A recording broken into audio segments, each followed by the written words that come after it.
아버지의 눈물, 가족의 기적, 전 재산 잃은 날, 가족은 더 단단해졌다.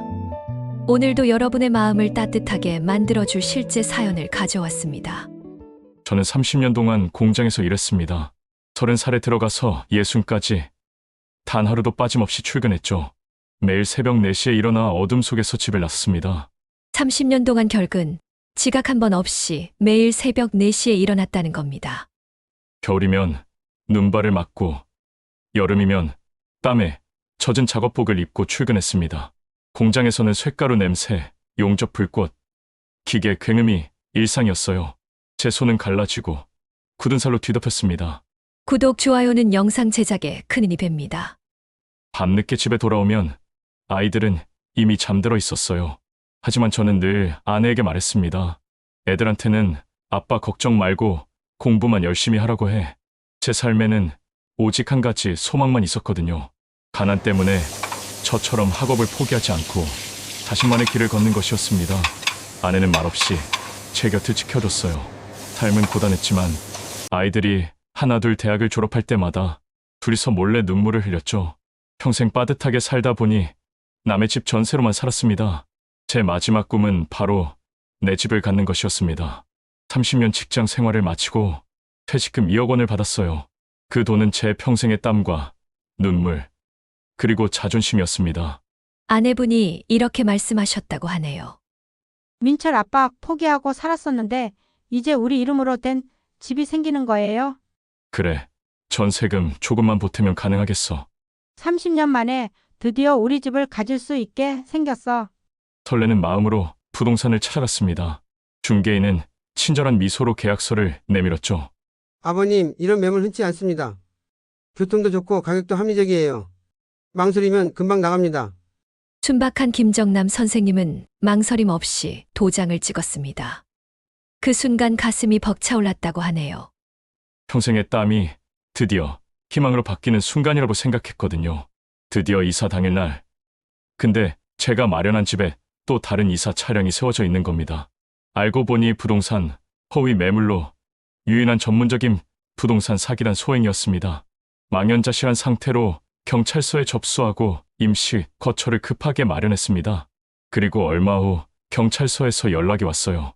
조직적인 사기단 소행으로 자금 회수는 어려울 것 같다고요.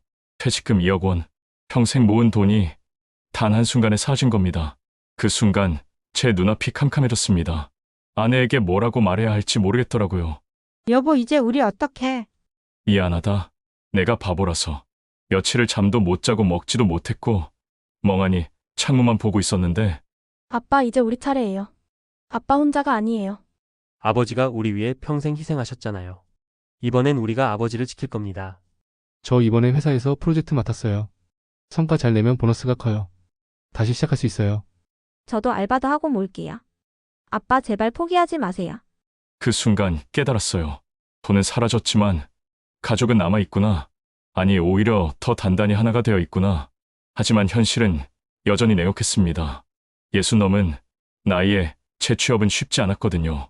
그런데 어느 날 뜻밖의 전화가 왔습니다. 예전 직장 동료였어요. 형님, 예전에 기계 다루던 솜씨 아직 있죠? 지금 중소업체에서 숙련공을 찾고 있어요. 형님 같은 분이 딱 필요합니다. 다시 작업복을 입고 공장으로 향했습니다. 새로운 공장은 낯설었어요. 하지만 제 손끝은 여전히 익숙하더군요. 젊은 직원들이 물어보더라고요. 선생님, 어떻게 그렇게 정확하게 하세요? 30년의 경험은 어디 가지 않더군요. 큰아들은 결혼자금으로 모아놨던 돈을 주더군요. 그리고 큰딸은 적금을 깨서 생활비를 도와줬고요. 둘째는 보너스를 집에 가져왔고 막내는 공부와 일을 병행했습니다.